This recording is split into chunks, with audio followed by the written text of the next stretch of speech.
ঠাকুরের আশীর্বাদে আপনারা সুস্বাস্থ্যের অধিকারী হন, ভালো থাকুন।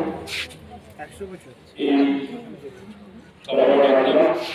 আমাদের সকলকে আরো একবার নমস্কার জানিয়ে এবং আন্তরিক শুভেচ্ছা জ্ঞাপন করছি।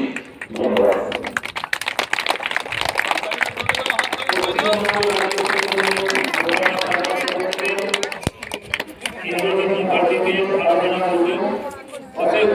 ধন্যবাদ। এরপরে কিছু বলার জন্য কিছু বলার জন্য প্রতিবন্ধীদের সম্বন্ধে বিচার কথা বলুন এবং এই যে প্রতিবন্ধী ভাই বোনদের সর্বপ্রথম কিছু তথ্য যদি থাকে আপনার জানা সেই নিয়ে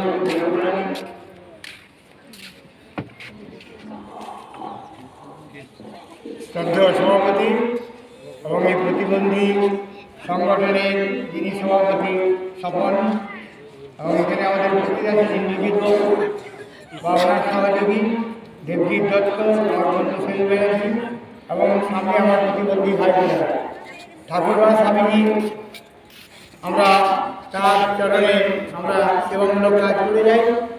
প্রতিবন্ধী আমরা আখ্যা দিচ্ছি ঠিকই, কিন্তু স্বামীজি বলেছেন কেউই প্রতিবন্ধী নয়, প্রত্যেকের মধ্যে যদি সে ইচ্ছা করে।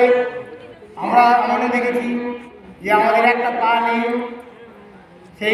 সেও এক ডান্স কম্পিটিশনে সারা ভারতবর্ষের মধ্যে প্রথম হয়েছে, বিশ্বগুলির নাম করে। অর্থাৎ প্রতিবন্ধী নিজেকে ভাবা করবে, প্রতিবন্ধী ঠিক আছে, প্রতিবন্ধী যেগুলো গভর্নমেন্টের